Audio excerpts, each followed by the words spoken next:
Hello, it's week 4. Miss Pleasure is back with you this week. I hope everybody is doing wonderful and that you're great and that you've been learning a lot in your remote learning classrooms. So this week, elementary friends, we're going to turn the page, on our last competency, and we are going to start a new one, and it's on self-management.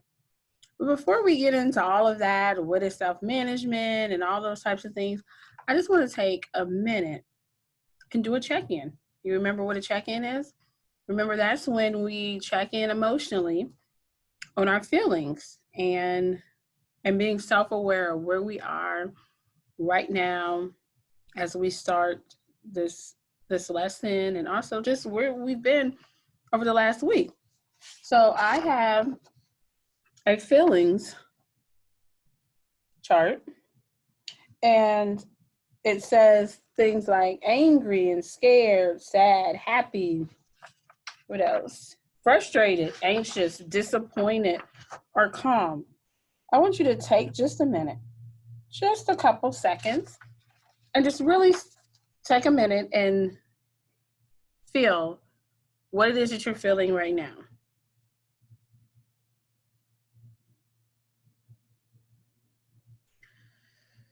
Deep breath in and out. So today I'm going to say I am a little bit calm and tired. Tired isn't on there, but I feel tired today as well. So I hope you took a minute to just really check in and figure out how you're feeling. Now, I'm going to have you take another deep breath in, hold for 3 seconds, and then let it out. Ready? Deep breath in, out. Thank you. So we're going to start talking about self-management. And self-management is, we talked about emotions and our feelings and strengths and things that make us who we are. Now we're going to, again, look at turning that page and saying, when I have these emotions that are like scared or angry or mad, irritated, frustrated, what can I do when I start to feel that way to help with these emotions, with these feelings? And so that's what self-management is. We're going to be discussing like what happens to our brain when our brain is stressed.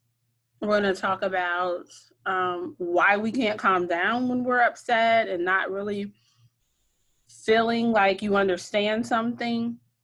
We're going to talk about what those skills, the coping skills, things you can do to help that.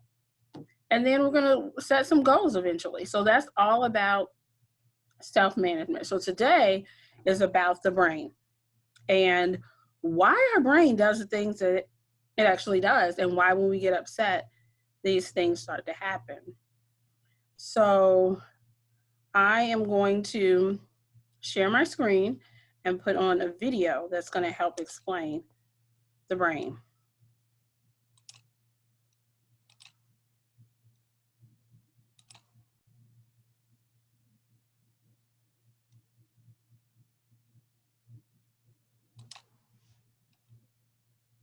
The more you understand how your brain works and how thoughts and emotions interact, the more control you can have over your thoughts and emotions.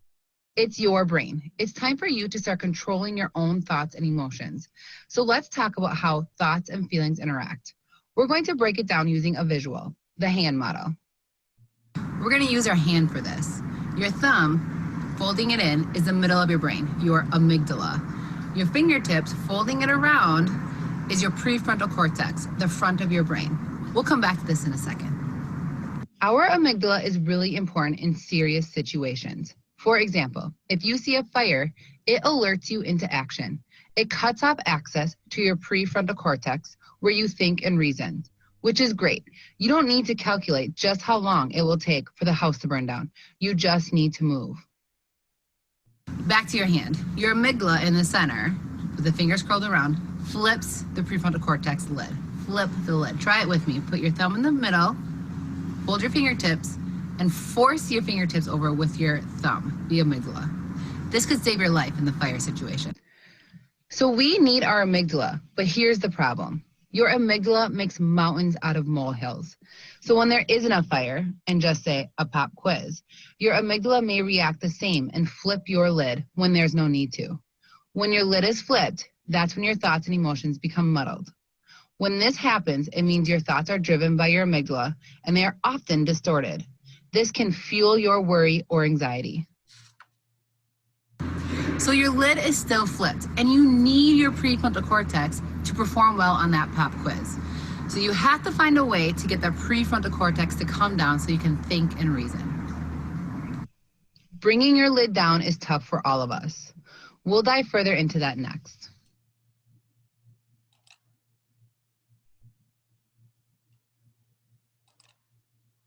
So you saw that they talked about flipping your lid. So what they're saying is that our brain is wired with so many different things that control everything that's in our body. I'm going to simplify that for you. And I'm also going to say flipping your lid involves your upstairs and your downstairs brain. Okay? Upstairs, frontal cortex. Downstairs, the amygdala. Okay? Those are really big words. That's why you need to hear them, but I want you to think of the upstairs brain, downstairs brain. Okay? And so in the hand model, she talked about this thumb being bent over, because this is all your big feelings right here. These are your big feelings that come from that lower part of your brain, okay, that downstairs brain. And then from there, you have your cortex, which is there to kind of protect everything and make it, this is where your thinking is. And when you learn, this part is really the part that's really working hard. But then if, say, something happens and a door slams and you don't know where it came from, immediately you kind of go into this, ooh, what am I going to do? That's the flipping of your lid. Or when mom tells you to do something or dad tells you to do something or a teacher and you really don't want to do it. And you're sitting there and you're like, I don't want to do it. And you're getting madder and madder and madder and angrier, and pop, there's your lid again. You just flipped your lid. So when I want you to think downstairs brain, upstairs brain. So when we get mad, we go into our downstairs brain, which is our brain that can't really think. And it puts us in that fight, fright, or freeze mode, where we have to think about, do we need to protect ourselves? Do we need to run? Or do we need to hide? Or am I just going to stand here and not know what to do because my brain just is not working right? That's what happens when you get to the downstairs brain. The downstairs brain controls all of those emotions that you are feeling. And so that's why it's hard to think, because now we're down here and we got to get our brain back up here. So it's the upstairs, downstairs brain. When we're in our emotions and in our feelings and we're scared and angry and frightened and all those things, that's controlled in our downstairs brain. So how do we walk those steps? How do we walk up and down these steps to get us back up to our thinking brain, which is our upstairs brain? So one of those tools, one of the easiest tools that I like to use is breathing. And that's why in the beginning of this video, we did some breathing and just to get the oxygen back flowing into our brains, because our brains need oxygen to think and thrive and to be able to just move on and be able to say, okay, I got this, I can figure this out, or I need to ask a question because I don't understand. So visual breathing, and this is just I would say a stop sign, and you can take anything you can do a circle, breathe in, out, You can do a square, in, out. And we're going to talk about different breathings throughout this whole self-management piece as we build our toolbox on coping skills. So today, this is a visual breathing that is like a stop sign, an octagon. So you would take your finger here, breathe in, all the way in, out, in, out, in, out. And you would do that until you feel yourself calming down, so that now you are connecting your downstairs brain to your upstairs brain. Now, I'm gonna play a really, I think it's a catchy song. And I played it a few times in a couple classes in the past. And so I want you to really just have fun with this song. And anytime you wanna just come back to it, you know, you always have this video that you're able to come back to sing the song.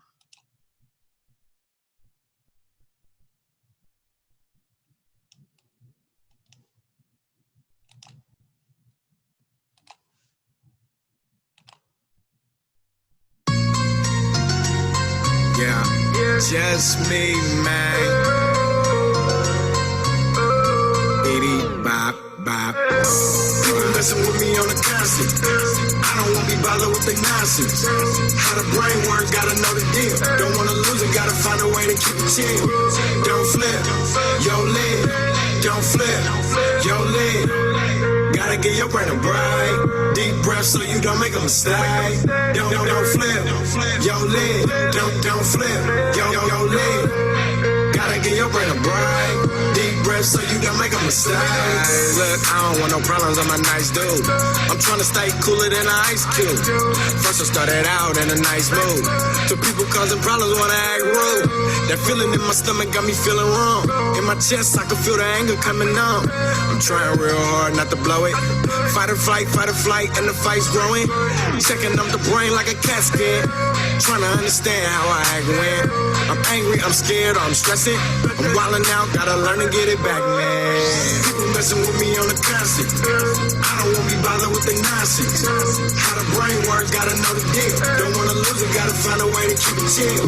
Don't flip, yo lid. Don't flip, yo lid. Gotta get your brain a bright. Deep breath so you don't make a mistake. Don't flip, yo lid. Don't flip, yo lid. Gotta get your brain a bright. Deep breath so you don't make a mistake. It feels like I'm losing my mind.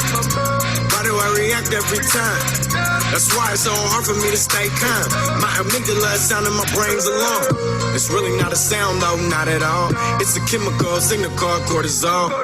Cortisol got my brain running rampant. Can't remember when it's blocking up my hippocampus. I can't focus, can't stay calm. Prefrontal cortex isn't turned on. So when the cortisol got me tripping, can't remember, can't calm down or pay attention. People messing with me on the constant. I don't wanna be bothered with the nonsense. How the brain works, gotta know the deal. Don't wanna lose it, gotta find a way to keep it chill. Don't flip, yo lid. Don't flip, yo lid. Gotta get your brain a bright. Deep breath so you don't make a mistake.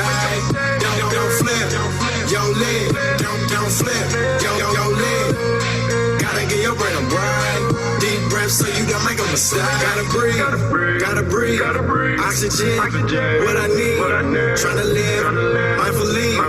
Keep calm, don't flip your LID. Hey, people messing with me on the constant. I don't wanna be bothered with the nonsense. How the brain works, gotta know the deal. Don't wanna lose it, gotta find a way to keep it chill. Don't flip, yo lid. Don't flip, yo lid. Gotta get your brain a bright. Deep breath so you don't make a mistake. Don't flip, yo lid. Don't flip, yo lid. Gotta get your brain a bright. Deep breath so you don't make a mistake.